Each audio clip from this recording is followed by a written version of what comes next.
Welcome to my channel. நம்ம இன்றைக்கி பார்க்க போகிறது மழை நேரத்தில் சூடாக ஒரு மசாலா டீ தாங்க பார்க்க போகிறோம். இந்த மசாலா டீக்கு என்னென்ன இன்க்ரீடியண்ட் தேவை அப்படின்னு பார்க்குறதுக்கு முன்னாடி வீடியோவை லைக் பண்ணுங்கள், ஷேர் பண்ணுங்கள், சப்போர்ட் பண்ணுங்கள், அப்படியே சப்ஸ்கிரைப் பண்ணுங்கள், பெல் ஐக்கானை கிளிக் பண்ணுங்கள். அப்போ தான் நான் ரெகுலராக போடுற வீடியோஸும் உங்களால் பார்க்க முடியும். இப்போ நான் ஒரு ஜாதி பத்திரி எடுத்து வச்சுருக்கேன்.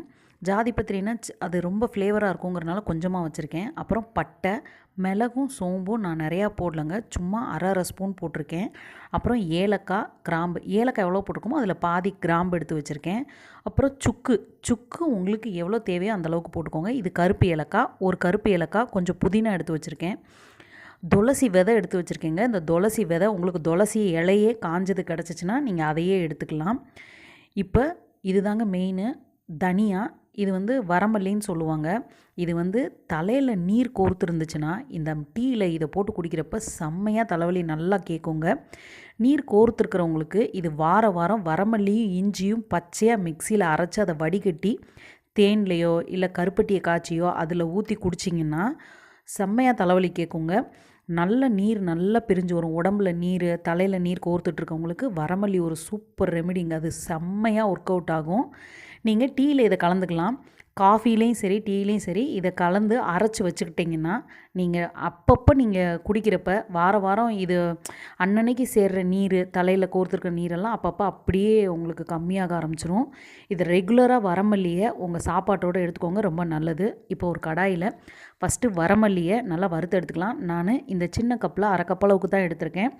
இது 1/4 kg டீ தூளுக்கு கூட இது சரி வருங்க. இந்த இன்க்ரீடியண்ட் எல்லாம் சேர்த்து சரி வரும். அந்தளவுக்கு போட்டால் போதும். இந்தளவுக்கு போட்டால் போதும். ஸ்லோ ஃப்ளேமில் வச்சு நல்லா வறுத்து எடுத்துக்கோங்க. கருக வறுக்கணும்னு அவசியம் இல்லைங்க, லேசாக வறுப்பட்டால் போதும் அது. இப்போ அது வறுத்ததுக்கப்புறம் நம்ம தட்டில் வச்சுருந்த எல்லா இன்க்ரீடியண்ட்டும் ஒன்று ஒன்றா சேர்த்துக்கலாம். நான் சுக்கு கொஞ்சம் ஒரு கையளவுக்கு சுக்கு சேர்த்துருக்கேன், கிராம்பு சேர்த்துருக்கேன், ஏலக்காய், கிராம்பு, ஜாதிப்பத்திரி எல்லாமே நம்ம தட்டில் வச்சுருந்தோம். இது கருப்பு ஏலக்காங்க. கருப்பு ஏலக்காய் ஃப்ளேவர் நல்லாயிருக்கும். ஏற்கனவே நம்ம அந்த ஏலக்காய் சேர்த்துருக்கிறதுனால நான் ஒன்று மட்டும் சேர்த்துக்கிட்டேன். ஏலக்காய் எவ்வளோ சேர்த்துருக்கோமோ அதில் பாதி கிராம்பு சேர்த்துக்கோங்க. அரை ஸ்பூன் அளவுக்கு மிளகு, அரை ஸ்பூன் அளவுக்கு சோம்பு, அவ்வளோதாங்க. இதை நல்லா வறுத்து எடுத்துக்கலாம். ஸ்லோ ஃப்ளேமில் வச்சு வறுத்து எடுத்துக்கோங்க. இப்போ பாருங்கள், இது உடையிற அளவுக்கு நல்லா வறுபட்டுருச்சு. ஏலக்காவும் நல்லா வறுத்துருச்சு. இப்போ பாருங்கள், கிராம்பெல்லாம் நல்லா வெடித்து அது ஒல்லியாக இருக்குங்க, நல்லா உப்பி பெருசாக தெரியும், அந்தளவுக்கு வதங்கிருச்சு. இப்போ பட்டை, துளசி விதை, புதினா 3ஐயும் சேர்த்துக்கலாம். நீங்கள் துளசி இலை கிடச்சிச்சின்னா அதை கூட சேர்த்துக்கோங்க. நான் புதினா காய வச்சுருந்தேங்க, பட் அது சரியாக காயலை, கொஞ்சம் இலசாக இருந்துச்சு. அதனால் நான் நல்லா ஸ்லோ ஃப்ளேமில் வச்சு நல்லா வறுத்து எடுத்துக்கிட்டேன். அது நல்லா பாருங்கள் பவுட்ரு மாதிரி இருக்கும். அதை உதுத்து விட்டால் மொறுன்னு வரணும், அந்த அளவுக்கு நல்லா வறுத்துக்கிறணுங்க.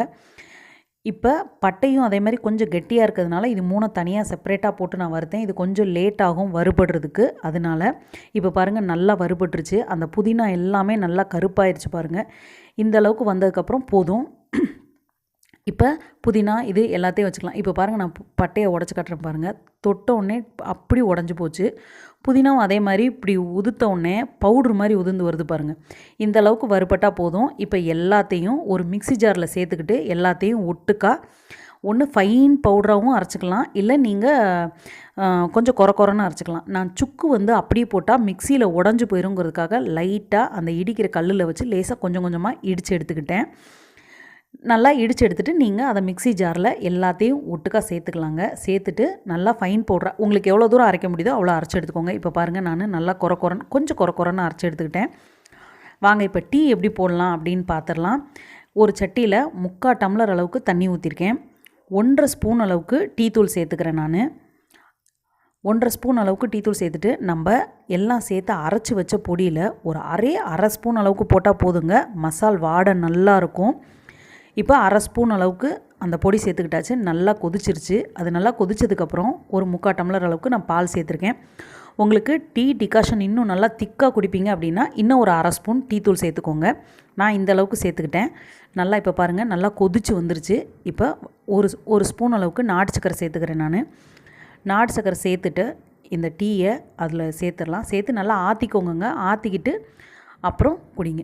சூப்பராக இருக்கும். மழை டைமுக்கு நீங்கள் நான் பிளாக் டீயும் போட்டு காட்டியிருக்கேன். பிளாக் டீயில் ஒரு ட்ராப் லெமன் விட்டுக்கோங்க, நல்லா டேஸ்ட்டாக இருக்கும். அதுலேயும் நான் நாட்டு சக்கரை